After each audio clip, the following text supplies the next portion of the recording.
حضور غوث پاک رضی اللہ تعالیٰ عنہ نے منبر پر تشریف لا کر حکم الہی سے اعلان کیا، قدمی حاضہی علی رقبت کل ولی اللہ، میرا یہ قدم تمام اولیاء اللہ کی گردنوں پر ہے۔ جس وقت حضور غوث پاک نے یہ فرمایا، سرکار خواجہ غریب نواز خراسان کی گپھا کے اندر چلا کر رہے تھے۔ جیسے ہی حضور غوث پاک کا یہ ارشاد سنتے ہیں، فوراً اپنی گردن کو جھکاتے ہیں اور عرض کرتے ہیں بارگاہ غوثیت میں، یہ دل، یہ جگر ہے، یہ آنکھیں، یہ سر ہے، جہاں چاہیں رکھے قدم غوث اعظم۔ حضور غوث پاک بغداد شریف کے منبر سے اعلان فرماتے ہیں کہ گردن جھکانے میں غیاث الدین کے بیٹے معین الدین نے سب سے پہلے گردن جھکائی، اور اس ادب کی وجہ سے انہیں ہندوستان کی ولایت عطا کر دی گئی۔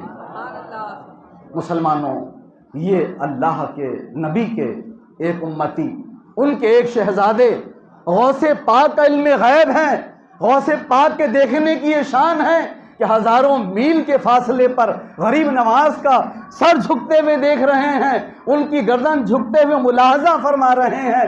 تو جب ایک امتی اور نبی کے ایک شہزادے کے علم غیب کی یہ شان ہے، تو جو نبیوں کے امام ہیں، جو اللہ کے محبوب ہیں، ان کے علم غیب کی شان کیا ہوگی، ان کے دیکھنے کی شان کیا ہوگی۔ اسی لیے میرے بریلی والے امام نے فرمایا، دور و نزدیک کے سننے والے وہ کان، دور و نزدیک کے سننے والے وہ کان، کانے لعل کرامت پہ لاکھوں سلام۔ سرکار خواجہ غریب نواز نے ادب کا مظاہرہ فرمایا، اس ادب کی برکت سے ہندوستان کی ولایت آپ کو عطا ہوئی۔ سرکار غوث پاک رضی اللہ تعالیٰ عنہ مدرسہ نظامیہ بغداد شریف میں جب پڑھتے تھے، عمر کم تھی آپ کی، ایک عبداللہ نام کے طالب علم اور ایک ابن سقہ، یہ تینوں عبادت بھی کرتے تھے اور صالحین کی زیارت کے لیے بھی جایا کرتے تھے۔ اس زمانے میں بغداد شریف کے اندر ایک غوث تھے، ان کی زیارت کے لیے، ملاقات کے لیے تینوں نکلے۔ غور سے سنیے گا، راستے میں ابن سقہ کہتا ہے کہ میں ان غوث سے ایسا سوال کروں گا، ایسا مسئلہ پوچھوں گا کہ ان سے جواب دیتے نہیں بن پڑے گا۔ عبداللہ کہتے ہیں کہ میں ان سے مسئلہ تو پوچھوں گا، دیکھتا ہوں کیا جواب دیتے ہیں۔ حضور غوث پاک فرماتے ہیں کہ میں بھلا ان اللہ کے ولی سے کوئی مسئلہ پوچھوں، کوئی سوال کروں، میں تو ان کے دیدار کی برکتوں میں کھویا ہوا رہوں گا، میں تو ان کے کرم ہی کا منتظر رہوں گا۔ راستے میں یہ بات ہو رہی ہے، تینوں پہنچے ان غوث کے دربار میں۔ ان کی یہ کرامت تھی، ابھی منبر خالی ہے اور ابھی منبر پر جلوگر نظر آئیں گے، ابھی منبر پر ہیں اور آپ کی پلک جھپکی منبر سے غائب۔ یہ تینوں جب وہاں پر پہنچے ہیں تو مسند خالی ہے، جیسے ان کی پلک جھپکی تو مسند پہ جلوگر ہیں، جلال کے اندر بھرے ہوئے ہیں۔ فرماتے ہیں، اے ابن سقہ، خرابی تیری، میں تیرے اندر کفر کی آگ بھڑکتی بھی دیکھ رہا ہوں، یہ بدلہ ہے تیری بے ادبی کا۔ تو مجھ سے ایسا سوال کرے گا کہ مجھ سے جواب دیتے نہ بن پڑے؟ سن، تیرا سوال یہ ہے اور اس کا جواب یہ ہے۔ عبداللہ کی طرف مخاطب ہوئے، کیوں؟ تم مجھ سے ایسا مسئلہ پوچھنے والے تھے اور دیکھنا چاہتے تھے کہ میں کیا جواب دیتا ہوں؟ تمہارا مسئلہ یہ ہے اور اس کا جواب یہ ہے۔ اب میرے آقا غوث پاک رضی اللہ تعالیٰ عنہ کی طرف مخاطب ہوتے ہیں، سرکار غوث پاک کی عزت افزائی فرماتے ہیں اور فرماتے ہیں، اے عبد القادر جیلانی، گویا کہ میں اس وقت دیکھ رہا ہوں کہ تم بغداد شریف میں منبر پر تشریف لا کر یہ اعلان کر رہے ہو کہ میرا یہ قدم اللہ کے تمام ولیوں کی گردنوں پر ہے، اور جتنے اولیاء اللہ ہیں سب نے تمہارے قدم کے نیچے اپنی گردنیں جھکا دی ہیں۔ اتنا فرمائیں اور وہ غوث وہاں سے غائب ہو گئے۔ یہ ابن سقہ ایک نصرانی بادشاہ کی لڑکی پر فریفتہ ہو گئے۔ اس نے کہا، جب تک نصرانی نہیں بنو گے لڑکی نہیں دوں گا، شادی نہیں کروں گا۔ معاذ اللہ ثم معاذ اللہ، یہ ابن سقا نصرانی ہو گیا۔ دیکھو غوث کی گستاخی کا وبال، یہ نصرانی ہوا، کوڑ پھوٹ گیا اس کے جسم میں، بادشاہ نے رستے میں ڈلوا دیا۔ اب یہ لوگوں سے بھیک مانگتا، لوگ اسے بھیک تک کے نہ دیتے۔ عبداللہ سلطان نور الدین زنگی کے زمانے میں اوقاف کے افسر مقرر کیے گئے، ان کے بارے میں ان غوث نے فرمایا تھا کہ دنیا تمہارے کان کی لو تک گوبر کرے گی، دنیا کا مال آئے گا، وہ گوبر ہے۔ جیسا ان غوث نے فرمائے تھے عبداللہ کے ساتھ ایسا ہی ہوا، وزیر بنے، مال آیا۔ میرے آقا غوث پاک رضی اللہ تعالیٰ عنہ کے بارے میں جو آپ نے فرمایا تھا کہ آپ منبر پر تشریف لا کے اعلان کریں گے، تو وہ وقت آیا اور میرے آقا غوث پاک منبر پر تشریف لائے اور آپ نے اعلان فرمایا، اور آپ کے اعلان پر تمام اولیاء اللہ نے اپنی گردنوں کو جھکا دیا۔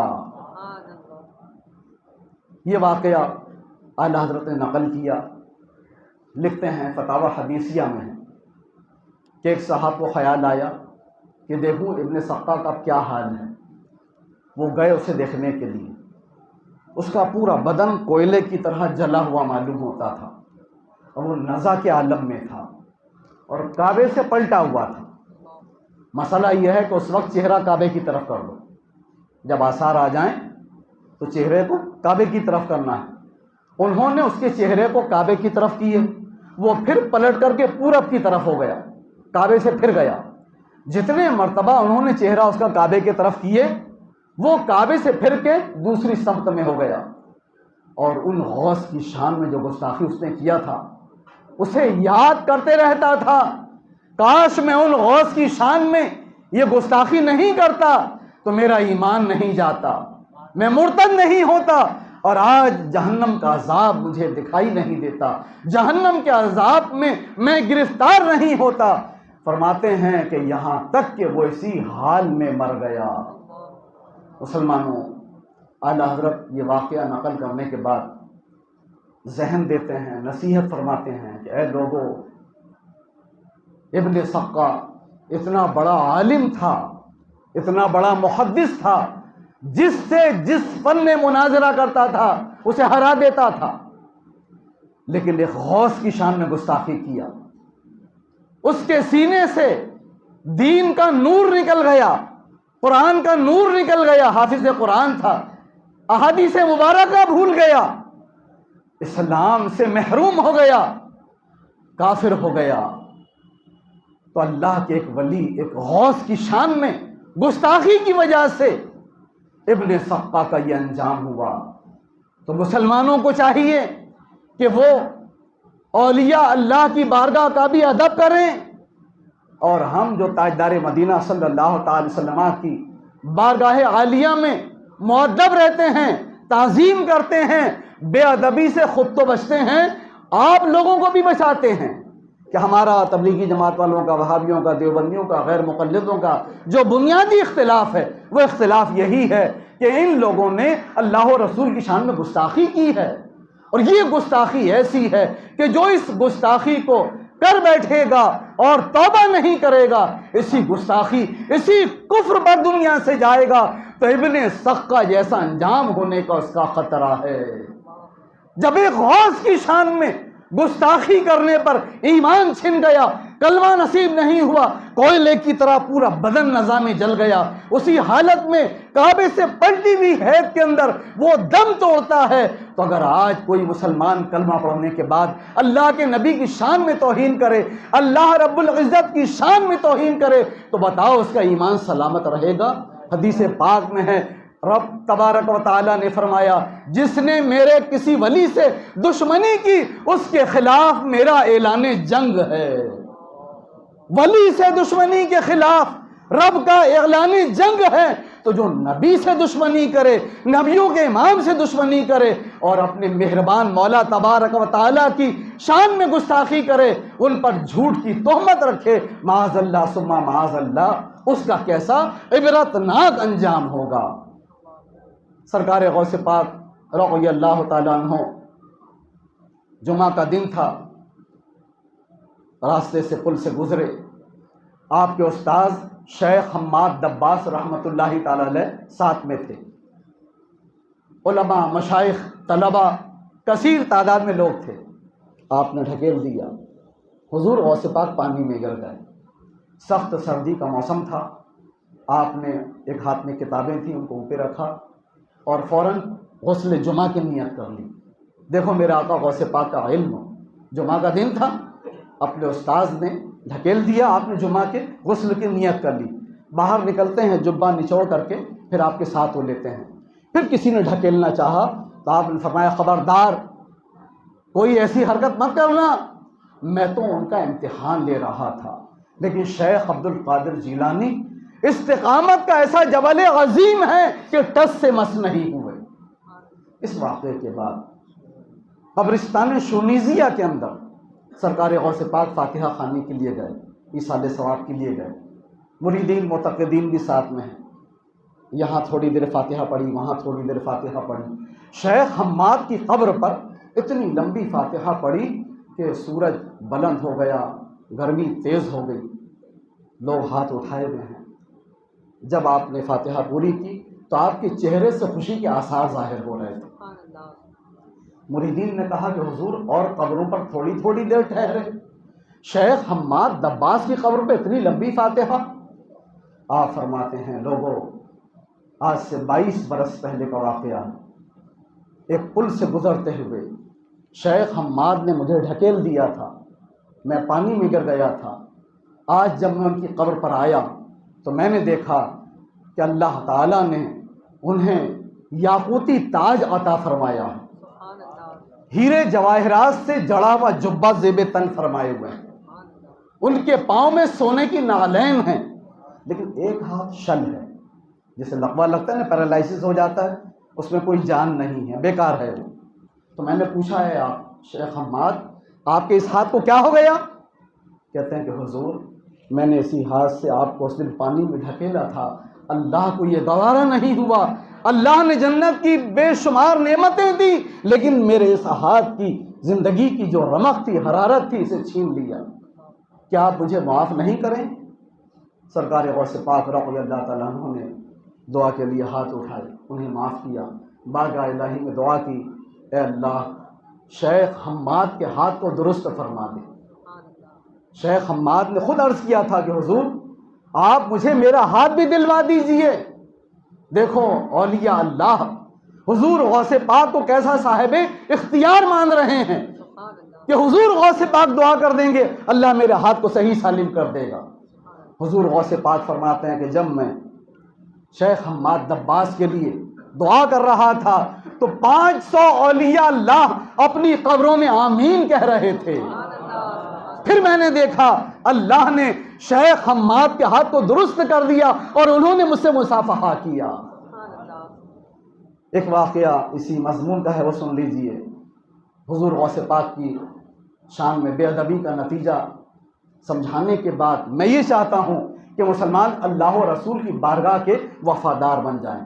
جب میرے آقا غوث پاک نے فرمایا میرا یہ قدم ہر ولی اللہ کی گردن پر ہے، تو شیخ صنعانی نے کہا نہیں، میری گردن پر شیخ عبد القادر جیلانی کا قدم نہیں۔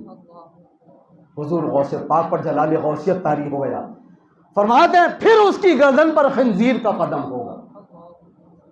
400 مریدین کے ساتھ حج کے لیے نکلے، راستے میں ایک گاؤں نظر آیا، ایک عیسائی لڑکی دکھی، اس پر فریفتہ ہو گئے، شادی کا ارادہ ظاہر کرتے ہیں۔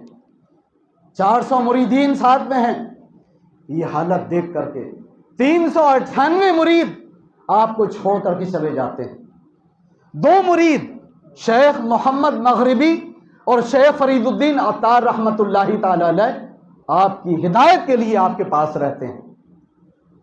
ایگریمنٹ ہونے والا تھا، آپ خنزیر کا بچہ جو چل نہیں سکتا تھا، جب خنزیر چلا رہے تھے تو اس خنزیر کے بچے کو اٹھا کے کندھے پر بٹھا لیتے ہیں، جو میرے آقا غوث پاک نے فرمایا تھا کہ پھر اس کی گردن پر خنزیر کا قدم ہوگا، وہ ہو کے رہا، معاذ اللہ ثم معاذ اللہ۔ اب ایگریمنٹ ہونے والا ہے، شادی کی محفل سجی ہے، اور وہاں پر شیخ صنعانی ایک ہاتھ میں شراب کا پیالہ اور ایک ہاتھ میں گوشت لے کر کے وہاں پر پہنچتے ہیں۔ ان کی یہ حالت دیکھ کر شیخ فرید الدین عطار کے قلب میں ایسی بے چینی پیدا ہوئی، آپ بارگاہ غوثیت میں فریاد لگاتے ہیں، اے میرے آقا غوث پاک، میرے مرشد کی خطا معاف فرمائیے، اگر آپ نہیں انہیں معاف کریں گے تو ایسا نہ ہو کہ وہ کفر کے دریا میں ڈوب جائے۔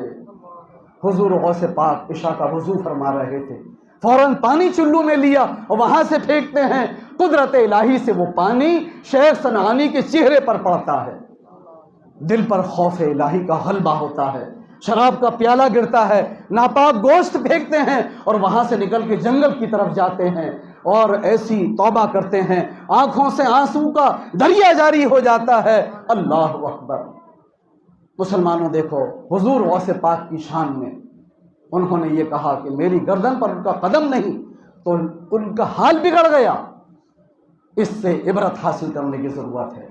کلمہ پڑھو اور نبی کو غیب کا عالم نہ مانو، کلمہ پڑھو اور نبی کو شفیع المذنبین نہ مانو، کلمہ پڑھو اور نبی کو صاحب اختیار نہ مانو، کلمہ پڑھو اور نبی کو نور علی نور نہ مانو، یہ اچھی چیز نہیں ہے، یہ اہل سنت کے عقیدے کے خلاف ہے۔ اللہ نے جس خوبی کے ساتھ اپنے محبوب کو پیدا فرمایا، ہر اس خوبی کے ساتھ جب تم ان پہ ایمان لاؤ گے تمہارا ایمان کامل ہوگا۔ ہم اہل سنت و جماعت کی یہی روش ہے اور ہمارے بریلی والے امام نے ہمیں یہی تعلیم دی ہے کہ ہم اللہ کے پیارے محبوب صلی اللہ تعالی وسلم کی عزت و عظمت پر اپنی عزت و عظمت کو نثار کرتے ہیں، انہیں جانا، انہیں مانا، نہ رکھا غیر سے کام۔ للہ الحمد، میں دنیا سے مسلمان گیا۔ مولا تبارک و تعالی اللہ پاک اپنی اور اپنے محبوب کریم صلی اللہ تعالی وسلم کی سچی محبت ہمیں عطا فرمائے، اسی محبت پر جلائے، اسی محبت پر ہمارا، آپ کا، ہماری قیامت تک کی نسلوں کا اپنے وقت پر خیر و عافیت کے ساتھ خاتمہ بالخیر فرمائے۔ کہنے سننے میں یا کبھی زندگی میں ہم سے کبھی کوئی گناہ ہوا، ہم اللہ کے گھر میں حاضر ہیں، توبہ کر لیجئے۔ استغفر اللہ ربی من کل ذنب واتوب الیہ، لا الہ الا اللہ محمد الرسول اللہ صلی اللہ تعالی علیہ وسلم۔